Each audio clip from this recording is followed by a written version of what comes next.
wasn't going to lead with it, but Judge hit his 50th home run on Sunday of the season, putting him into elite company because this is the third time that he's done that as well. But earlier this week, Shohei Ohtani joined the 40-40 club, which puts him in rare company. I think Acuna did that last year. And Shohei has the chance to do a 50-50 season, possibly. I think the 50-50 is unlikely just because he would have to have such an... I think he's on pace for 49-49, so right. he's close. He's close. He's got 41 homers and 40 stolen bases. I think the 50 steal... Hitting the 9 home runs is going to be hard. And do you really want him stealing bases in September before the playoffs? God forbid he gets hurt. Exactly. So I think that's true. But I think you're looking at the 2 MVPs, right, at this point, and both interesting. Both leagues have shortstops who could argue that they are having better seasons than the 2 guys, Judge and Ohtani, who are likely to win the MVPs. Mm-hmm. Right? That would be Bobby Witt Jr. in the American League and Francisco Lindor in the National League. And we've got a all Mets podcast that we did this week. We didn't really talk much about Lindor in that, but Lindor is in real rarefied air in terms of what he's done since the early part of the season where he struggled. All right, and Lindor is probably, you can make the argument for both him and Witt that, hey, it's more so for Lindor. Hey, I'm in the field playing elite defense too. Shouldn't that, make up the difference between me and Ohtani's hitting? I think in this case, probably not, because Ohtani's hitting like almost 300, and he's in the 40-40 club with 30 doubles, pretty much. Like, there's not a lot of guys that have put together, an offensive season like that. But he's still going to be the first DH to win the MVP. And there it is, right? So the thing is, and I'm sure there are some baseball purists out there, maybe a lot of them, that would say a DH shouldn't ever win the MVP. I don't necessarily ascribe to that, by the way, because you have an extraordinary year. You have an extraordinary year. And, of course, Ohtani this week did something else that he hasn't done in a long time, and that is he threw off a mound. Mm-hmm. So now I don't think that means he's going to come back and pitch how would that be, right? If he, man. he comes back and pitches in the playoffs in the World Series. That's not going to happen. It's not going to. I don't know. Maybe in the World Series. No. He's got to get himself back in shape. Right. Yeah, I don't think that's. But it is interesting because you look at it. If you're looking at the National League MVP race, and you're going, okay, well then, if Ohtani is MVP, shouldn't logically the number 2 have to be Marcel Ozuna? Another DH? Right, but that's what I'm saying. Because if you're going to tell me, well, no, Ozuna isn't the number 2, Lindor is the number 2, then what really is the difference between Ohtani and Ozuna? Is it really just the steals? Because Ozuna's hitting 305 with 37 homers. He's got more RBIs. He just has no stolen bases. But Lindor has 25 steals. He has less home runs, but he's playing defense, which is something neither of those guys are doing. So if I'm talking about overall value added, isn't Lindor the most valuable player? I think in this season when he is not playing pitching, Ohtani, because then it's a slam dunk, right? If he's pitching effectively, we're not even having a conversation. We're not even having a conversation. He's MVP. So I agree with you there, and I still would say that of the 2, and I'm not looking at the WRC Weighted and Created Plus, but I'm going to guess that Ohtani is better than Ozuna in both of those categories, in Ops Plus, WRC. Those are things that really help us get deeper into that.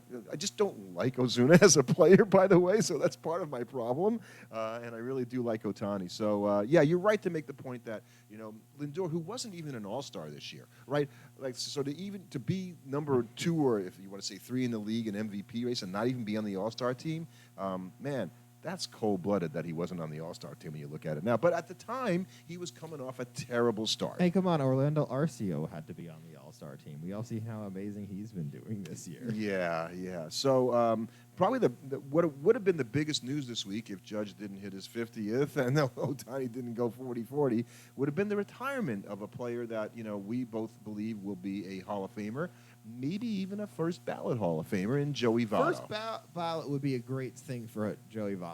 I don't know if he gets there, but I definitely think he will get in. And like you pointed out, when he retired after not making it to the major leagues with the Toronto Blue Jays, he now retires as a player that only played his career for one team in the Cincinnati Reds. You know how much I love that, right? And he is now a career Red. I would not be surprised if he just signed with them before so he could retire as a Red. That's a great point. Yeah, I definitely see that. He doesn't need to play, but he'll just sign a one-day contract, retire as a Red. He can go in the Hall of Fame as a Red because that's all he ever really was.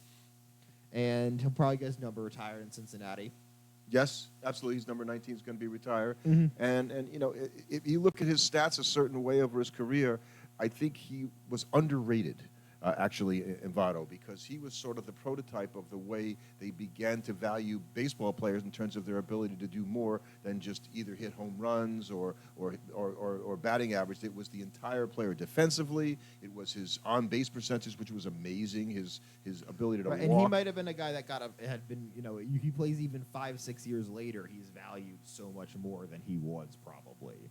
Yeah, and so you know, happy that he decided that at this point to go on his own terms, meaning he wasn't playing well in Toronto's AAA system, and basically said, you know what, it's not happening. I'm done. Mm-hmm. And I think you said it at the time when we were talking privately that you felt that Joey Votto was going to be a guy you're going to see in media, and obviously he's a pretty funny guy when he wants to be. I see him in the booth, and he will be a really a treat, I think, to listen to. Oh, he'll definitely be around the game even now that he's retired. I don't think it'll be long before. I wouldn't be surprised if he ended up in the Reds booth sooner rather than later. Yeah, and I think he could have a national. He could have a national presence too. Mm-hmm. I could see them sort of rolling him out there.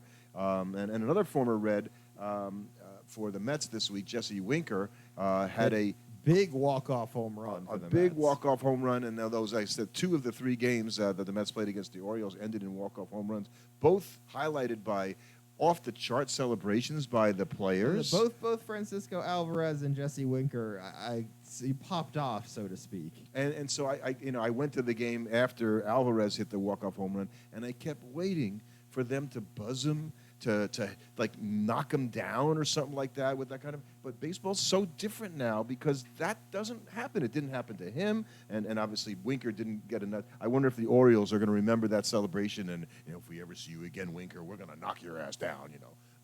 Who knows? But the celebrations are, and people got all over, and particularly Winker, for his celebration. And I don't, I think that's just the way baseball is now, and I'm actually okay with it. That's one thing that I don't resent. Like, look, it's different than it was. It's not hand the ball back to the referee and act like you've been in the end zone before kind of world anymore. That's long gone. No, that's long gone. It was fun watching them. The players understand it, and also, you don't want to buzz any single guy that celebrates because then your team's going to get buzzed if their guys ever celebrate. And you want your hitters to be able to celebrate the big moments. And you know what? Is it probably more frustrating for Dominguez when he gave up the home run to Winker because it wasn't even that bad a pitch? At least with Alvarez, it was a 3-0 fastball that you're probably not expecting him to swing at, and the Mets just let him swing at it. Or they called in the booth on MLB Network. I guess they get it.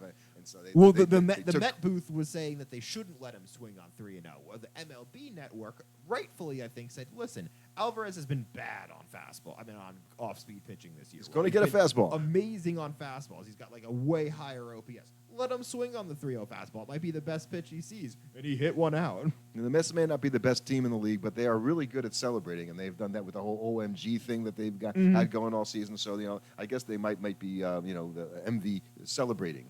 We talked about Bobby Witt before, and I noticed that he is hitting, I think he's still hitting over 400 in his home games in Kansas City.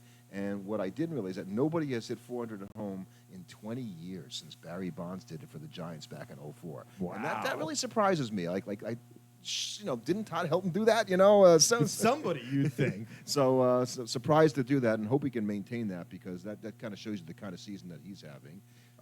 But I think we need to move on maybe a little bit from the National League because I need to publicly eat cow here as the Houston Astros have asserted themselves atop the American League West. The Seattle Mariners have entered a free fall after firing manager Scott Servais, and that hasn't helped.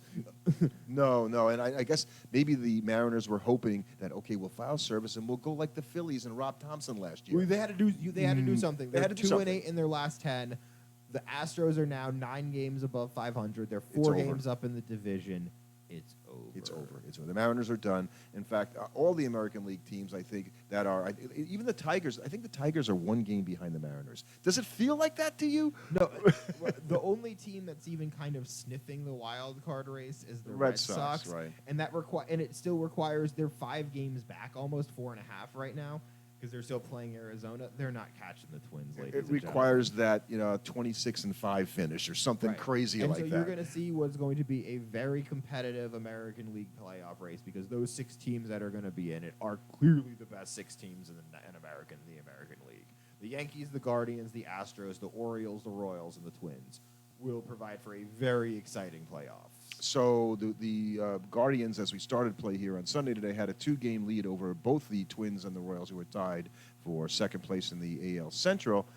Do you think either one of those 2 teams have a chance to overtake the Guardians and make the Guardians a wild card team? I think they both have a chance. They're only 2 games back in the division. With this many games left, anybody could end up first in that division.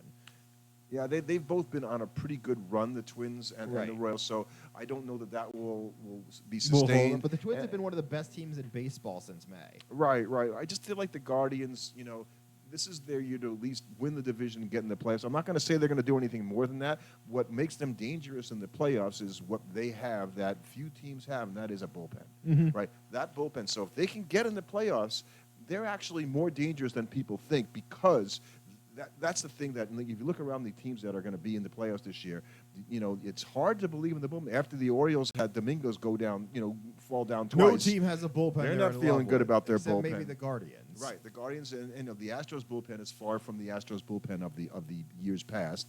The Yankee bullpen, Clay Holmes, I think, has blown 10 saves this year for the Yankees. There's no way they're feeling good. So and we already talked about the team like the Mets, who don't even have a bullpen you could believe could get anybody out. And the Mets have beaten up the Philly, the Padre bullpen in this series. So they have a good bullpen. The Padres actually have one of the better bullpens. So I think your no team is feeling good. So I think very much it is a season where no matter who you are, you're thinking, if I can get in the playoffs and I get hot, I could win.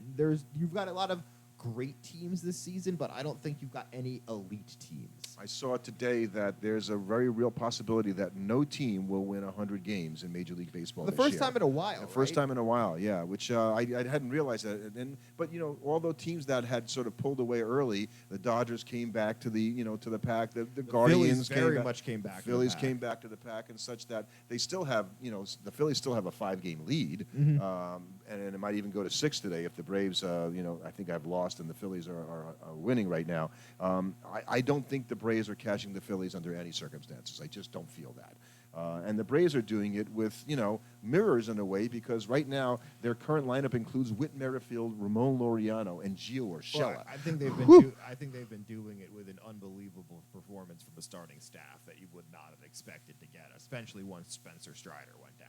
Right, and then Renato Lopez has came back and threw a good game the other day, and they really need that. Chris Sale's been great all year. Max Fried he was my Cy Young pick, who has not had a great year, but he has pitched well, and he's on a free agent league, so he's going hard all the way to the finish line. And those 3 pitchers alone, right, Lopez and Fried and Sale, that's formidable. Right, and that's part of the reason why they've been able to kind of keep pace with the Phillies, because the Phillies pitching since the All-Star break, really since July, has not been great. Their starters are up to a 4.91 ERA since July 1st.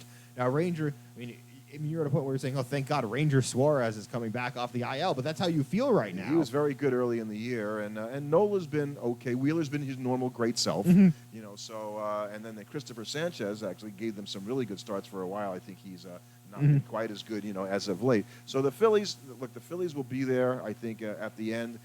Like you said before, their bullpen you're really going to trust Kirkering and guys like that. You're going to have to, because those are what you have there. So I think that would be where I would be worried if I was a Philly. The Diamondbacks got a great game last night on Saturday against the Red Sox from Zach Gallen, and it made me smile because he's pitching on Saturday, because that means he won't pitch again until Thursday, which means he's not going to pitch in the Met-Diamondback series. Right, and I like dodging Zach Gallen. That's great. That's a good thing when he's going well, because that's going to be one heck of a series, obviously, this week as well, coming off the heels of the Padres series. So I think, the Dodgers are sort of settling in right now. Yamamoto, I noticed, hadn't pitched since June 15th, and he is still quite a ways back, as is Glasnow, who suffered a little setback in his come back again to get back into the rotation. They have managed, despite that, to continue to forge ahead with pitchers. They tape it together, and I think if they ever got everybody back, before the end of the season, including Kershaw being better than he has been, I think the Dodgers are still a team that is going to be very hard to beat. Oh yeah, that's for sure. And then you do have your teams of the Nationals and the Athletics and the Angels and the White Sox, and the teams that are obviously not in the playoff race whatsoever. I think your cutoff lines are about the Pirates in the National League, and maybe pretty much the Tampa Bay Rays and maybe the Mariners, I guess, if you want to say, in the American League. For all those teams, what they're playing for is having a good last month of the season where some of the young guys can get out and show, because you want to build up hype and excitement for next season. You want to close the year out strong and feel like, okay, yeah, we are making a couple of smart moves away from being a much better team. And, especially a team like the Oakland Athletics or the Rangers. The Rangers are thinking, yeah, we're 60 and 70. We weren't that good. But if you finish 80 and 90 or something like that, 80 and 80. 80 and 80, you climb all the way back up. Like, okay, wait a second. Yeah, we had a good final month this season. We'll be better next year when we're healthy. Well, and the Rangers, I mean, let's face it, they're not going to see Max Scherzer probably pitch for them this year. He got hurt again, hasn't he, on his comeback. DeGrom is going to finally throw, I think, a couple of more rehab starts. Are we done hoping that these guys are going to come back and save the Rangers season? I was just talking about how they're trying to have a nice end of the season to build for next year. I think that's pronouncing them dead and buried. Yeah, well, they're not only dead and buried. I just think that they've got to look at it and go, well, what kind of team are we next year, right? Are we going back with Scherzer and DeGrom again? Maybe. You might have to run it back like that because you know what? There's not a ton of guys that are available this offseason that are going to make your team immediately better, especially when you're paying those guys already. Well, which is why a guy like Luis Severino of the Mets, he's going to be a hot commodity. Right, and we don't certainly think that he's a guy you'd want to. He's been great for the Mets this year, and I really like the player, but I feel like you got everything out of that player that you probably could expect. So I think there are a lot of pitchers that are like that in Major League Baseball. Let's see, one more thing I wanted to talk about. The fact that the World Baseball Classic announced their pairings, which is not important as to who's playing who, but that we're actually talking about a tournament that's going to take place in March of 2026. Right. That's a long way away from us to be discussing which bracket are you in? Right, which bracket are you in for the World Baseball Classic? But that just shows you the interest, I think, for that particular tournament and how I think no matter how good Olympic baseball could be, I think the World Baseball Classic is going to supersede the Olympics no matter when it happens because I think the players take it more seriously than they will the Olympics. Oh, that much is very clear. Yeah. So I think that's kind of interesting. But, kind of a nice thing to look forward to, even if it's like a year and a half from now.